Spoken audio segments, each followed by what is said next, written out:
Welcome, everybody, to Dead Talk Live. I am your host, Viz, and today we are joined by the writers, directors from VHS 99, Maggie Levin, Johannes Roberts, and Flying Lotus. Now, VHS 99 is premiering exclusively on Shudder October 20th. I want to welcome all three of you for being on the show today. How y'all doing? Y'all excited? Yeah. Yeah. Yeah. The movie is less than a week away, and as we were talking about before we went, recording here, this is a wild, wacky ride that this film takes you on. So let's go ahead and get started. Let's start with Fly Low. That is what they call you, Yeah, right? Fly Low. perfect. Yeah, that's perfect. All right. So Fly Low, as opposed to the previous VHS films, this movie starts and ends with segments. There's no sort of start narrative that combines the segments together. Was it a consensus to go that route to basically make the film from start to finish one segment to another?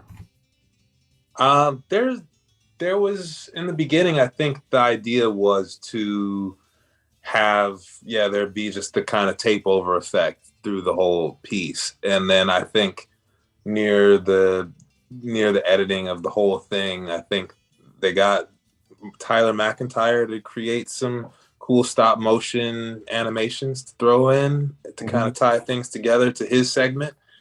So there is a thread. I don't know if you caught it this time, but it's definitely there's a thread there with the Tyler segment, the Gawkers. Yes. Yeah, but no like large rap story.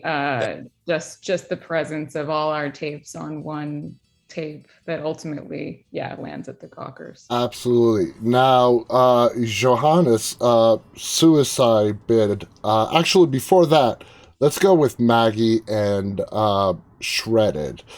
Was that loosely based on the station nightclub fire? Um, is that where oh my It gosh, was that big fire in the club that caused a huge stampede.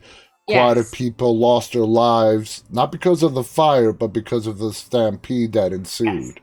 Yes, that was certainly something that was part of the discussion. And I also, I think it made fewer headlines, but there was a fire not that many years ago at a kind of an underground arts collective in the Bay Area, where a lot of kids, the same age as the kids in Iraq, were lost their lives.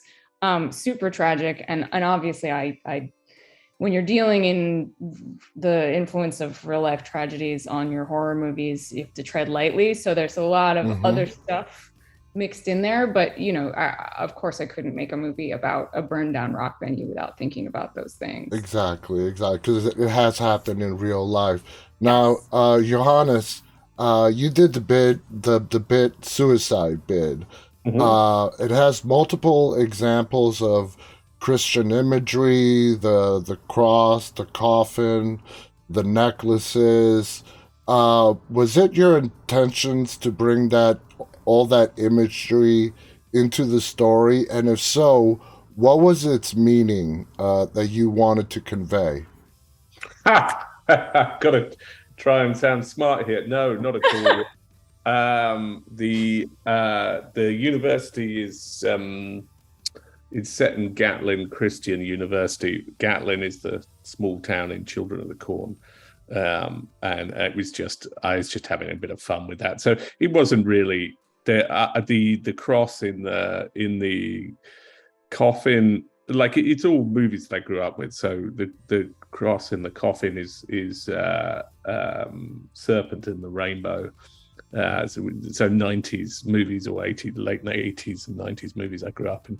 So there wasn't, I just like playing with the imagery. I would love to sound smarter. No, that's Sounds fine. smart because you're British. Don't worry. Yeah, exactly. There was a plan. There was a plan. But no, it was, Now, yeah. Now, Flylo, yours is Ozzy's Dungeon. And man, that was a trip right there. Clearly inspired by the 90s Nickelodeon show Double Oh, Dare. Okay. oh, of I don't course. know if you remember that or whatnot, but I mean, what inspired you to make a show, to make a horror bit out of a show that was on Nickelodeon over 30 years ago and just turn it into this like damn wild ass ride? I don't know. I think there was just that part of me that was just connected to the '90s, just thinking about things that I wish I was part of, and as well, I just felt like I could. It was something that was kind of a stretch for a lot of people to be able to build, but I knew my production designer, Calder Greenwood, could probably pull it together. And as well, I just felt like if I didn't do something like that, someone else would probably do a Double Dare something soon. It's too ripe, you know. It was, and this is how old I am. I remember that show. Now Maggie shredded. It appears that the victims in that bit were because they went in there total lack of respect. Yes. And for me, it appears that's why they were targeted by the entities that were left behind during that stampede. Would you say that's accurate? I would say that's accurate. I wanted to do a thing where I presented the villains of the short as the heroes and then vice versa. So we spend most of the movie with our villains and then they get taken down by our heroes who just happen to be really decrepit ghost riot girls. So yes, that's absolutely accurate. But even the Ghost Riot Girls, even at the end and what they do, they still play music. They still love playing music. It almost sort of comes across that they're not these totally evil beings. Yeah, they got revenge for being mocked, being made fun of, not Mhm. believing that they were still there. But at their core, it's looking at their videotapes, their interviews while they were alive that they did. They Oh yeah, loved mu- they those are the loved good guys. yeah, they Yeah. loved music. They loved music. They loved music in life, and they loved music in death. What do you think about Yeah. that? Oh, that's absolutely right. And it was really fun getting to create a ghostly score and figure out how it was that these musical ghosts were going to interact with the camera and how their presence shows up in their life after death. Hmm. So crafting all of those elements was something that myself and my team did really thoughtfully. But absolutely, it's also meant to be three different plays on the word shredding. We're shredding on skateboards, we're shredding on our guitars, and then we're shredding these little disrespectful kids' bodies into pieces. So Yeah, yeah, that's yeah. where it came from. That's the collective idea that you're supposed to walk away from it with, and then just wanted to have a lot of fun in the arena of VHS, getting to do really bombastic practical effects and drop a lot of blood from the ceiling is a real gift. So And for our audience watching, this movie is just a fun horror movie. It does not lack gore, blood, any of the fun horror elements. Now, Johannes, in Suicide Bid, fraternity, sorority, hazing still goes on today. It has led to some real tragedies that we've all seen and heard about in the news. You tie this to an urban legend story that we hear in the bit itself, which makes it very fascinating. How did you come up with that urban legend that sort of comes true in the bit itself? The it's actually based on something real, or it's based on a real legend, myth, tale.